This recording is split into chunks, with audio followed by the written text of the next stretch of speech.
Welcome into On Texas Football. I'm Bobby Burton, joined by two coaches, Bryan Erwin and Bob Shipley, successful former high school coaches, also coached a little bit on the college level as well.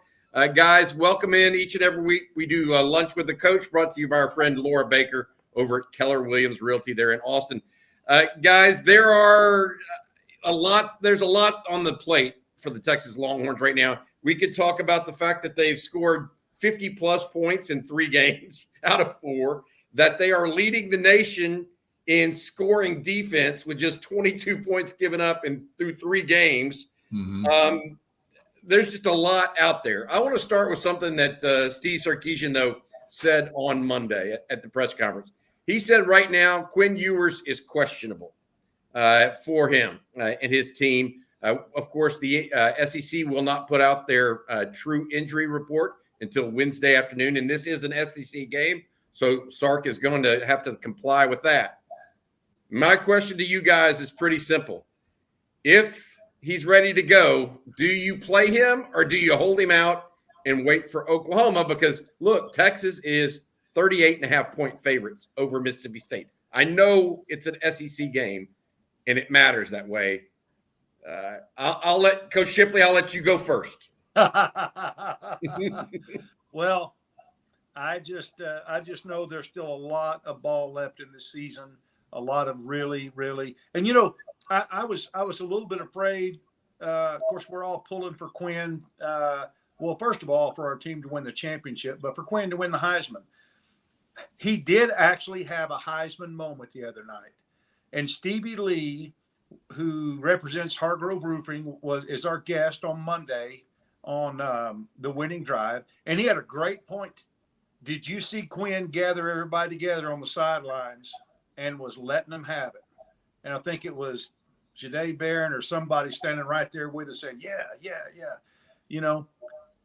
That's a guy still leading his team. Yeah. He's not standing over there telling jokes. He's got his earphone, listening to the plays, and he's rallying his team together and firing them up to go and win. And I thought, that's exactly right, Stevie. That the people, the Heisman voters watching that game, you've got to notice stuff like that, because that's the sign of a great leader who means a great deal to his team. And that, as we know, is one of the elements that they look for in how much impact does he have on this team? How does the team react to him and respond to him as a player? And so that was good to see. That's not the question you asked. I just added that little side tidbit. And so I say you sit him. It was a non-contact injury. He can throw passes all day in practice, but until he gets twisted around like that or whatever, he's trying to get out of a tackle and he tries to throw it, whatever, re-injure it. I don't know. But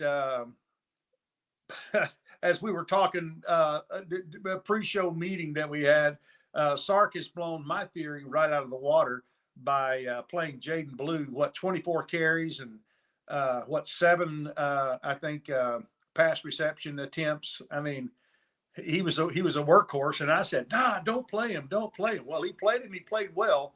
And so, which leads me to believe Sark and I, Sark doesn't listen to anything I say, which I never thought he did anyway. But anyway, he seems to fall more in line with Bryan Erwin's viewpoint on that from last week's show.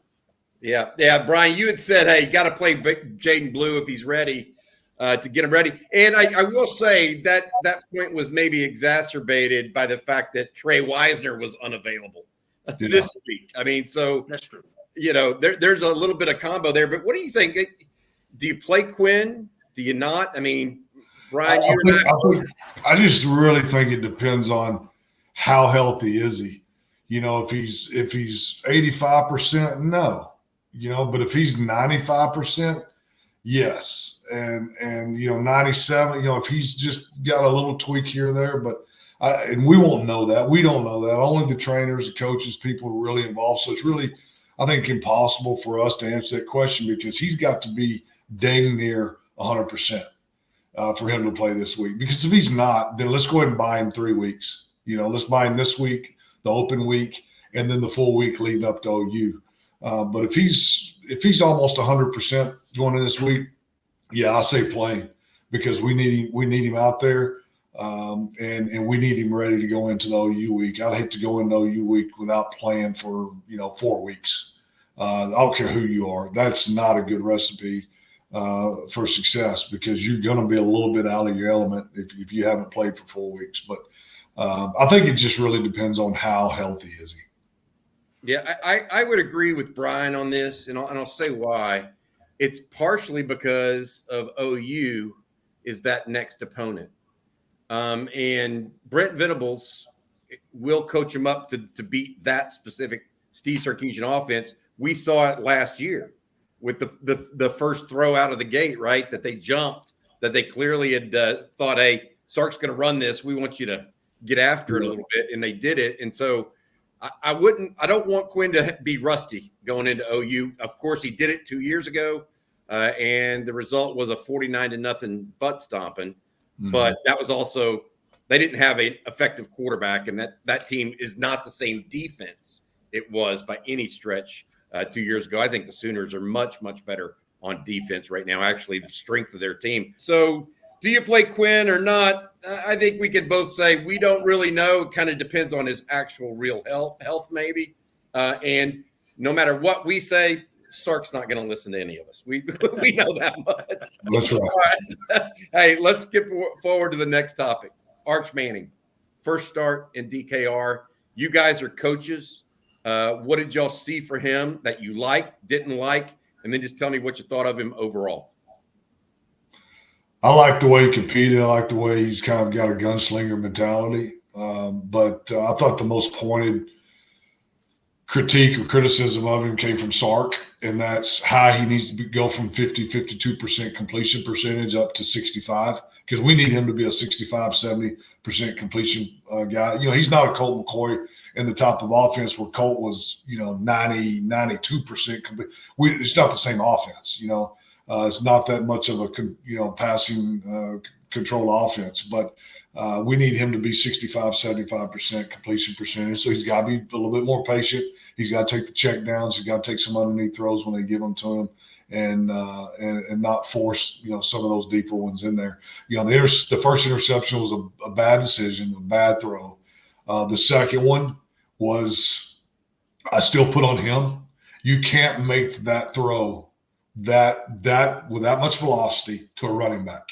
You might be able to make it to a receiver, because I believe that was going to Blue, wasn't it? Yeah, Blue. It went off Blue's hands. Yeah, and it was 110 miles an hour fastball, on a real short, quick slant or angle route down inside, and that's impossible for a back to be able to handle that. That needs to be a 75 to 80% throw to the back on that angle route back inside. So I put that one on ours too, even though it hit Jay Blue's hands. So some things to clean up, but he can take it from 50% to 65% in a hurry, and then we know what he does well.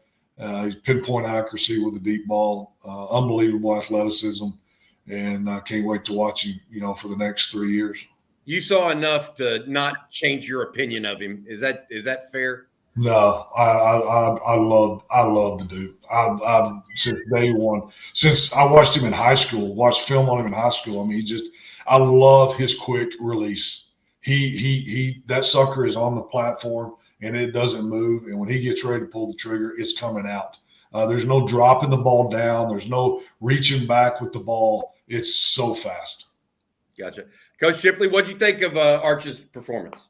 Well, I think I don't know that we're seeing everything quite as clearly, because it was obvious in that first half of the game that the ULM safeties were not very good. They were slow. They didn't break on the ball well. I think probably our coaches saw that all week in film preparation, and they knew they were going to take some shots. But we are, if you discount that and you look at yards per attempt, okay, there's a drastic difference between Arch and Quinn. And we don't even have to look at the stats to know that. We knew that, how many times he threw the ball deep. So Ewers is 8.7 yards per attempt, and Manning is 12.3, number 2 in the country Jackson Dart's the only one that is at 13.0. So, what Bryan said about checkdowns, that's very true. I think probably Quinn has done it so much he can go through the progressions quicker. Because when it came down to checkdowns, you got to understand that's not an easy pass to throw when you've been looking downfield and you take a little bit longer through each progression. And by the time you get to your check down, you're kind of on your heels almost, kind of going backwards, and you're off balance, and throwing that thing is a lot harder. I mean, Quinn makes it look so easy, but Quinn reads through his progressions sooner, quicker, in my opinion, and he's able to just dump it off and let the back go do their thing.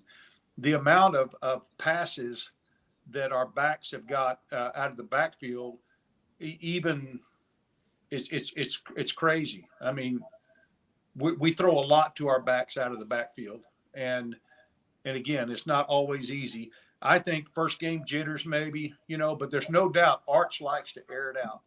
And so what he was reading, he was going through his progression. He's going, oh yeah, I can get the ball over that. I can get the ball between those two guys or whatever. And he's going to have to learn that he can't, he can't always do that. There may be a day that he can. He certainly has the receivers that can go get it, but he threw some balls a little short, missed an obvious touchdown, there later in the game. It's just, he's going to work through some. The next time we see Arch, if he starts this week, we're going to see a lot better Arch Manning than we did last week. Although he wasn't bad, but I think he was trying to play outside of himself instead of playing within the realm that Sark wants him to play. There's no mistakes in reading your check downs. It's bam, bam, bam. Get rid of it, But he was like, nah, that's open enough for me.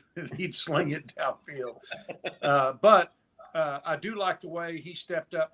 It's like I said, it takes him a little longer to go through his progression, in my opinion. He sticks in the pocket. He'll take a shot when he's throwing the ball. I like that, but that's not going to be more often than not a very consistent pass when you're getting hit as you're releasing the ball.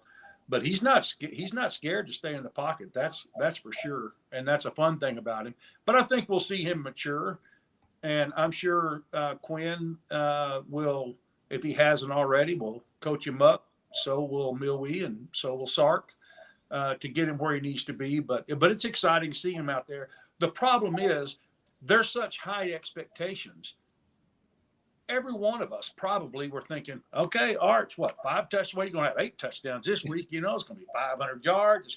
We think we're going to see this, this game kind of Madden football game out there again, it's not quite that easy. You can't just crown him the best of all time yet, because he's going to go through some growing pains and he's got some things to learn, and you can only learn them on the field, as Coach Erwin knows very well through all his years of successful coaching. There's nothing like game experience to really teach you. All right, I gotta say this, that I think that Quinn feathers it in really well. Like that, you're talking about the obvious miss to Jaden Blue. That's a throw that Quinn makes really, really easily, because he's not trying. Quinn doesn't put that on the line if he doesn't have to put it on a line. Whereas I felt like Arch, because he doesn't have that game experience, was still trying to put it on a line. You know what I mean? Mm-hmm. And anyways, I agree with you guys. I'm with Bryan. I love the guy. I think that he's got a real chance to be a great player for a long period of time. When the other thing I would just say, I didn't feel like Sark really did him a lot of favors, and Sark may have not wanted to do him any favor. We didn't see any a lot of targets to motion. We didn't see only 2 or 3 passes were behind the line of scrimmage. To Bob's point, these were downfield attempts, right? Yeah. They weren't. Hey, let's take Michigan and go side to side and get them tired. They were, no, we're going vertical. So I agree with both of you guys on that. Yeah, it was almost like Sark wasn't truly setting them up for success. It was like he was really, really challenging him. Not a lot of RPO throws, because he's already great at that. You know, it's the what Bob said. It's the progressions of speeding up that progression that he's got to get better at, and that's probably what he challenged him with more than just a little run pass option, because right now he's got such a quick release getting that thing out there that's easy for him. He's been doing that since 7th grade. But the progression and the things like this going through deep intermediate check down type stuff, all playbooks are different. He probably hasn't done that for his entire life. Yeah, no, over 25% of Manning's passes, okay, over 25% of them were 20 plus yards downfield. That's a lot. He had 14.8 average distance of target in the ULM game, and our boy CJ Vogel said that's the deepest average a Texas starting quarterback total since Hudson Card in 21. So it looked like he was throwing a lot of deep balls, because over a quarter of them were 20 down the field. Yeah, exactly. It was real. It wasn't real. It wasn't just us yelling at the TV. Hey, I want to say thank you to our sponsor, Laura Baker over at Keller Williams Realty. Lifeline Austinite knows the Austin area as well as anybody can. 512-784-0505 or Laura at andyallenteam.com. If you've got a property you would like to list or sell, or if you're thinking about moving to, from, or within the Austin area, give her a call.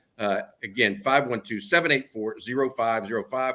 Laura at andyallenteam.com.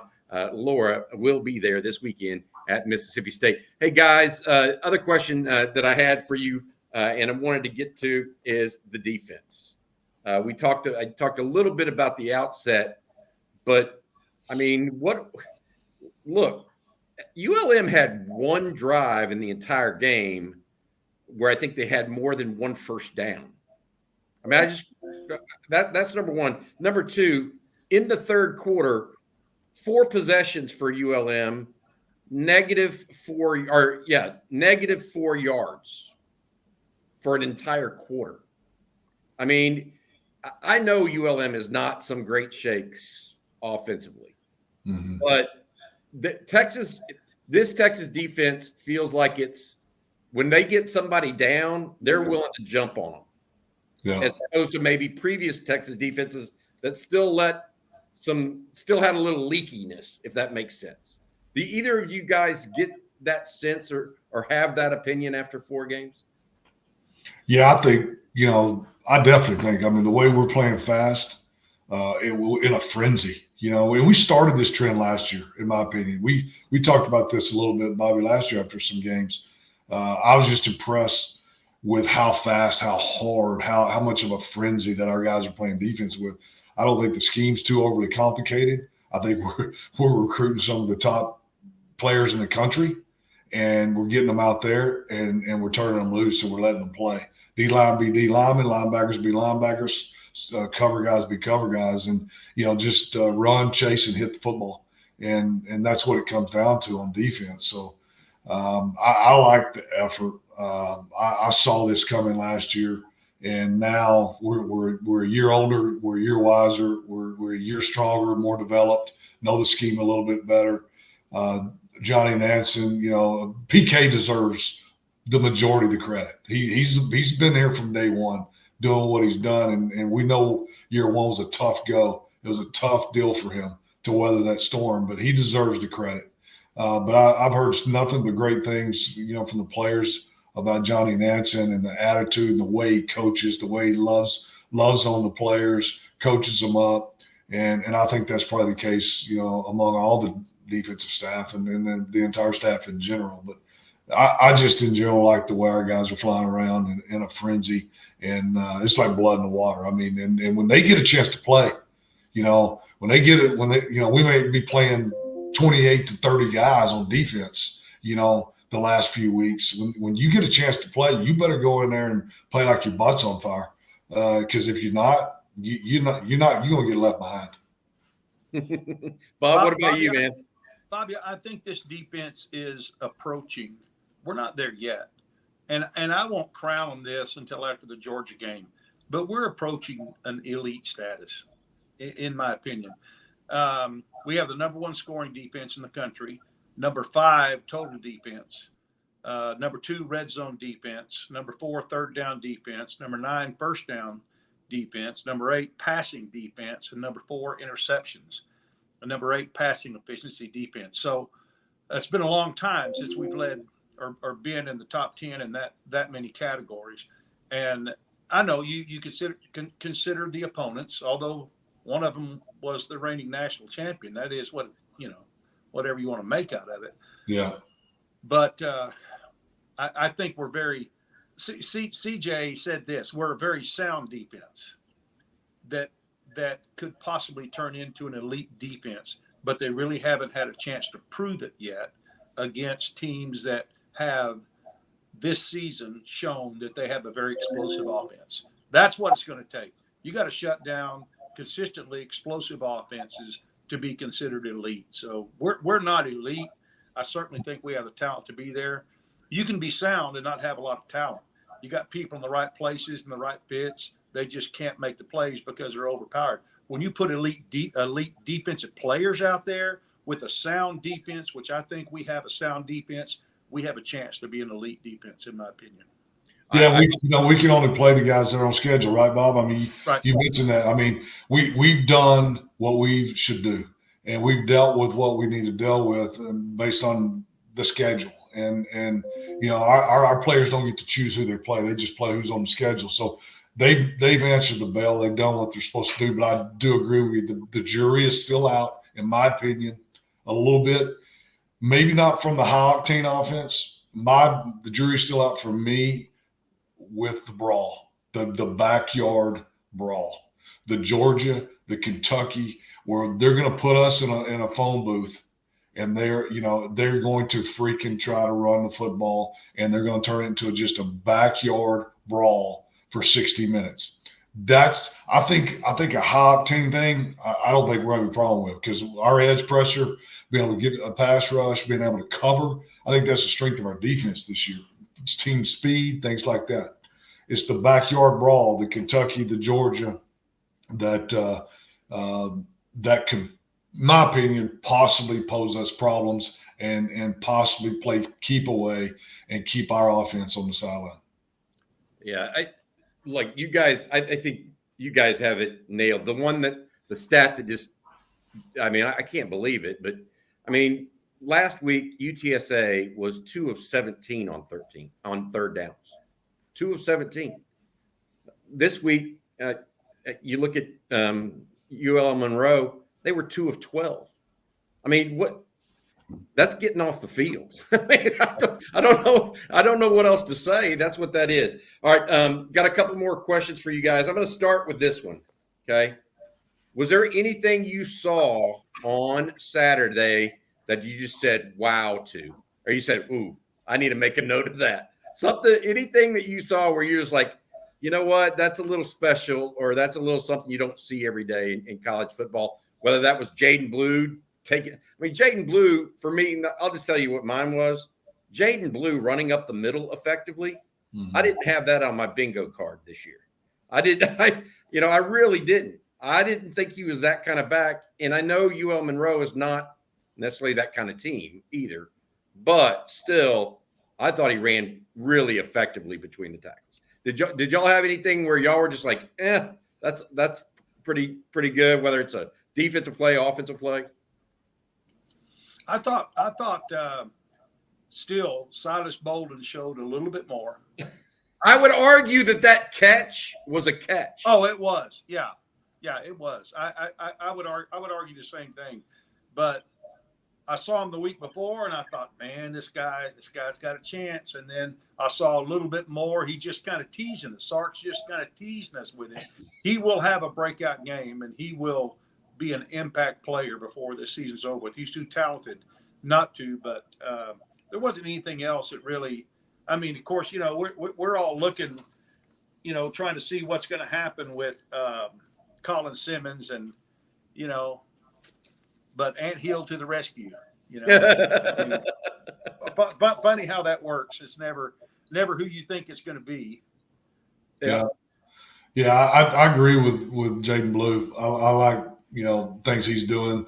He's so versatile. He's got a little pop and a little power to him, and then he's also just blazing fast. And I love the guy, and also the fact that he had 25 carries the other night, and I knew Bob was at home just squirming in his seat because that was about 23 too many carries. Yeah, that's what I thought. I literally went through that. I was watching that game, and I was like, Bob, what is Bob Shipley saying on the Watch With Us? Hey, he didn't want to play him at all. In 23 red zone trips. This is what blowing me away. Oh, the 23 red zone trips. We have 21 touchdowns. All of us had the same concerns. We got to be better in the red zone. We have to be. Well, so far, again, schedule plays into that a little bit, but we did it against whoever lined up against us. And we've done it consistently every game. That's right. Look what we're talking about here. Red zone offense. Last year, such a thorn in our side. Bobby just mentioned third down defense 2 years ago. You guys remember that? It was horrific. We couldn't get off the field. So it comes down to the program development, talent acquisition. Hook 'em, baby. In other words, you like what you're seeing I right now. I like it. Yeah, don't tell me Johnny Nansen hasn't had an impact on this defense. Yeah, he has. He really has. And the players. I mean, I think it's every single little factor is adding up to a bigger one. Yeah. The red zone stuff too, by the way, guys.